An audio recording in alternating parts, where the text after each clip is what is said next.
of human cloning appearing in our daily life. Literally, it means that there are many of you in the universe. Although human cloning sounds interesting, it brings both advantage and disadvantage. So, should human cloning be abandoned? I strongly believe the answer is yes. Human cloning should be abandoned. Before further discussion, let's look into the outline. First, I'll talk about the background and the introduction. Then I'll give 2 points of supporters and opponents. Then will be my conclusion. So let's talk about the background of human cloning. Since the ethics and legality of human cloning are varied, scientists suggest that this practice is possible. Scientists have already cloned human embryos, and many of them believe that creating human clones will be the next step. Human cloning is currently illegal in all parts of the world, but that doesn't mean that it will stay that way forever. Therefore, the technology has always been a controversial issue, while I strongly believe this should be ended. So, what is human cloning? Human cloning is a creation of genetically identical copy of a human. Researchers integrate an organ core into an empty egg core. The embryo will develop into a human just as fertilized eggs do. And then they will put the embryo into the uterus. The embryo, since human cloning goes against natural rules, it has great potential risks. That's why supporters and opponents never reach a page when it comes to human cloning. Now we have established a background of human cloning, so let's look into supporters and opponents' statements. First, supporters of human cloning claim that human clones can be the source of transplanting.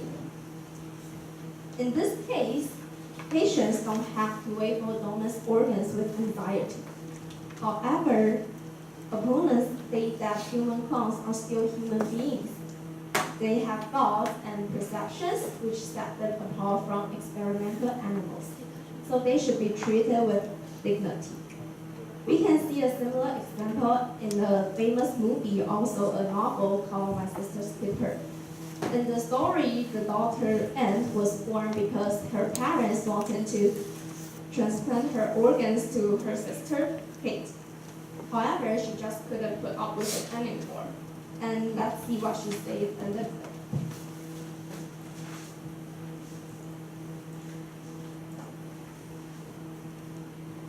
Let's suppose that you're writing a really important email to a colleague. All right, let's hear it. What's going on? Okay. Forget about the fact that the operation is dangerous, or that it would hurt, or that I might just not want to have something cut out of me. But if I only have one kidney, then what happens to me?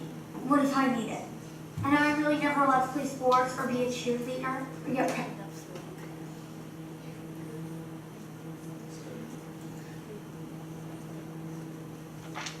All right, let's hear it. What's going on? Okay. Forget about the fact that the operation is dangerous, or that it would hurt, or that I might just not want to have something cut out of me. But if I only have one kidney, then what happens to me? What if I need it? And am I really never allowed to play sports, or be a cheerleader, or get pregnant?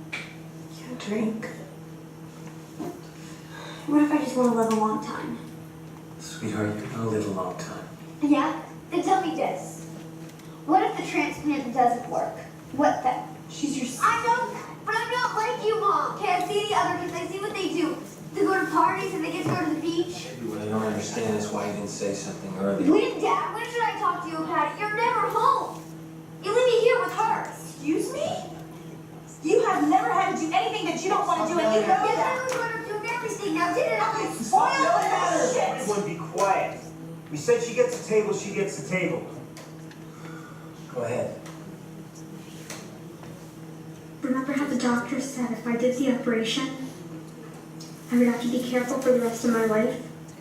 But I don't want to be careful. Who wants to live like that? Anna. I'm important too, Mom. I'm important too.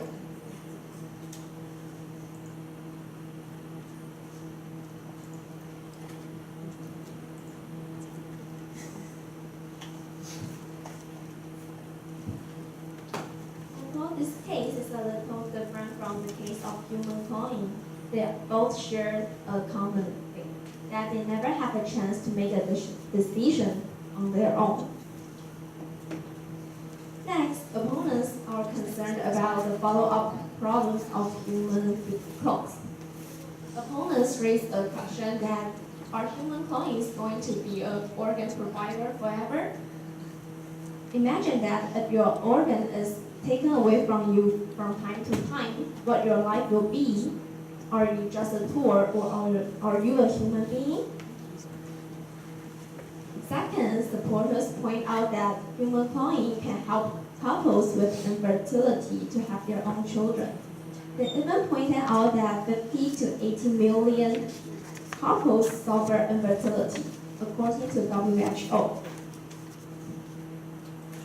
However, opponents state that human cloning, they are more concerned about human cloning about the health risk. They claim that no matter how mature the technology is, the possibility of failure exists. They claim that, which leads to deformed babies.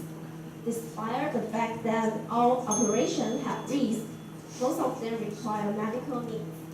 Therefore, even a patient understands the high failure of an operation, he or she still have to face the failure.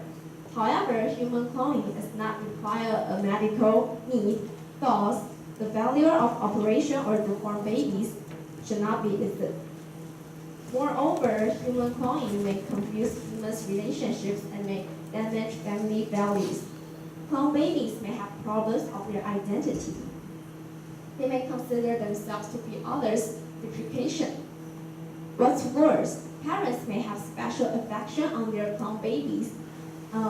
For example, when the father sees his wife's clone, who is her daughter, grow into a replicate of the beautiful girl he fell in love with decades ago, he may feel puzzled and be guilty to this paradox. Based on analysis above, I'm sure that you may believe that human cloning should be banned. When it comes to the advantage of transplanting and the solution to infertility, people tend to believe that human clones should be allowed. The impact is more serious than the advantage it brings. Just imagine that if human cloning exists in reality, you can ask reproductive you to finish your homework, to work, or to do anything you don't want to do. Also, when you walk on streets, you may see many people, both them or their replicate. So, will the world become a chaos? And where is your real you, your value, and your uniqueness? Thank you.